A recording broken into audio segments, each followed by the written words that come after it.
తీసుకుంటే ఇంకో నెంబర్ కూడా ట్యాప్ చేసిండు. ఒక ఫోను 31 తారీఖు 10వ నెల 2022 నుంచి కరెక్ట్గా 30 తారీఖు 10వ నెల 2023 వరకు ఒక నెంబర్ ఏమో ఏడాది మొత్తం ట్యాప్ చేసిండు. ఇంకో నెంబర్ వచ్చేసి 31/7/2023 నుంచి సెప్టెంబర్ అంటే 10 దాదాపు 3 నెలల పాటు ఇంకో ఫోన్ ట్యాప్ చేసిండు. కరెక్ట్గా ఎన్నికల సమయం వరకు ట్యాప్ చేసిండు. ఇట్లా దీనికి కారణాలు ఏంటంటే అప్పట్లో ప్రభుత్వ నిర్ణయాలకు వ్యతిరేకంగా మేము పోరాటం చేస్తున్నాం కాబట్టి ప్రజల పక్షాన పోరాడుతున్నందుకు మా ఫోన్లన్నీ ట్యాప్ చేయడం జరిగింది. నాదే కాదు, నా చుట్టుపక్కల ఉన్నటువంటి నా వల్ల కూడా అందరి ఫోన్లు కూడా ట్యాప్ చేయడం జరిగింది. వీళ్ళు ఎక్కడ పోతున్నారు, ఏం చేస్తున్నారు అనేటువంటి ఇన్ఫర్మేషన్ గ్యాదర్ చేసి పనిచేసినారు. నేను ఒకటే అడుగుతా ఉన్నా, నిజంగా ఈ రాష్ట్ర ప్రభుత్వం ప్రజలకు అక్కడికి వచ్చే పనులే చేసినంటే ప్రజల ఫోన్లు ట్యాప్ చేయాల్సినటువంటి అవసరం ఏమొచ్చింది? ఇప్పుడే కొద్దిసేపటి క్రితమే అధికారులు వీటికి సంబంధించినటువంటి అంటే వీళ్ళు కేంద్ర ప్రభుత్వానికి ఏమని పెట్టుకున్నారు, ఆ జియో వాళ్ళకి ఏమని పెట్టుకున్నారంటే వీళ్ళు మావోయిస్టులు, సానుభూతి పరులు, వీళ్ళ డాటా కావాలి, సిడిఆర్ కావాలని చెప్పి పెట్టుకున్నారు. ఆ ఈమెయిల్స్ అని చూడడం జరిగింది. అలాగే అధికారులు వాళ్ళకు ఉన్నటువంటి సమాచారం ప్రకారం కొన్ని ప్రశ్నలు అడగడం జరిగింది. అవి దాదాపుగా టాలీ అయినాయి. నేను గతంలో ఏ అంశాలు ఈ ట్యాపింగ్కు దారి తీసినా, ఏ అంశాలు మీకు అనుమానాలు కలిగినాయి అంటే ఆ వివరాలన్నీ అందించడం జరిగింది. ఇక్కడ క్లియర్గా తెలుస్తున్నటువంటి అంశం ఏంటంటే కల్వకుంట్ల చంద్రశేఖరరావు ప్రభుత్వం కనుక పోకపోయిన ఉంటే ఈ అరాచకం ఇప్పటికి కూడా కొనసాగేదేమో. ఇది ఎవరికి అర్థం కానటువంటి పరిస్థితి. ఆ ప్రభుత్వం దిగిపోయింది కాబట్టి ఇవాళ ఇవన్నీ బయటకు వస్తూ ఉన్నాయి. ఈ ఫోన్ ట్యాపింగ్ వ్యవహారం అనేది చాలా తీవ్రమైన నేరం.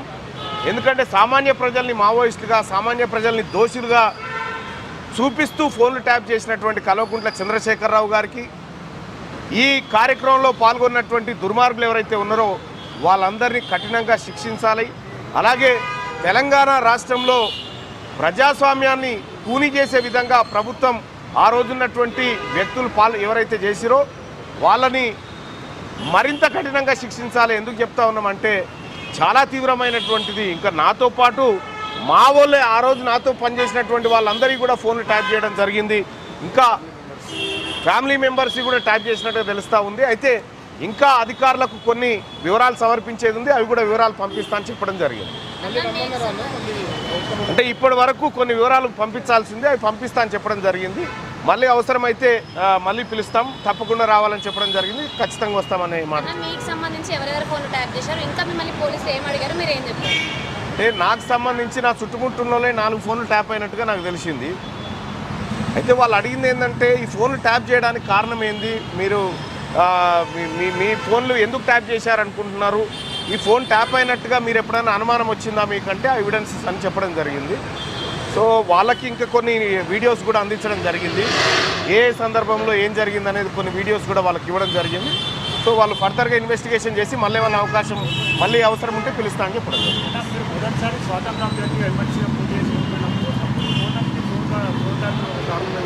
100% అదే ఫోన్ ట్యాపింగ్ అప్పుడు జరుగుతూనే ఉంది.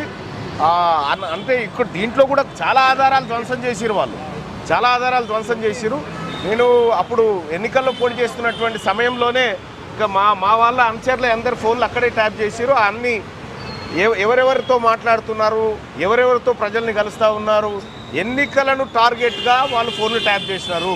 వాళ్ళ అధికారం నిలుపుకోవడానికి చేసినటువంటి ప్రతి దుర్మార్గాల్లో ఇది పెద్ద దుర్మార్గం.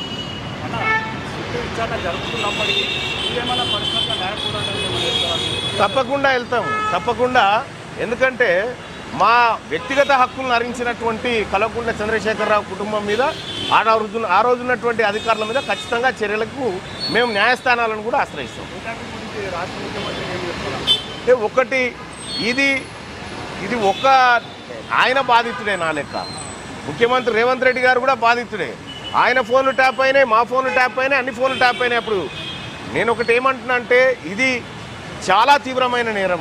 దీన్ని తీవ్రంగా పరిగణించి దీన్ని త్వరగా ఇంకా అవసరమైతే సిబ్బందిని పెంచైనా సరే ఈ దోషులను కఠినంగా శిక్షించాలి, వీళ్ళను చట్టం ముందు దోషులుగా నిలబెట్టాలి, ప్రజలకు భరోసా రావాలి. ఎస్, గత ప్రభుత్వం చేసిన దుర్మార్గాలు ఈసారి జరగవు, ఈ ప్రభుత్వంలో జరగదు, ఈ ప్రభుత్వంలో ప్రజాస్వామ్యం పరిడవిల్తుందనేటువంటి సంకేతం ప్రజలకు పోవాలి, అది ముఖ్యమంత్రి గారు చెప్పాలి.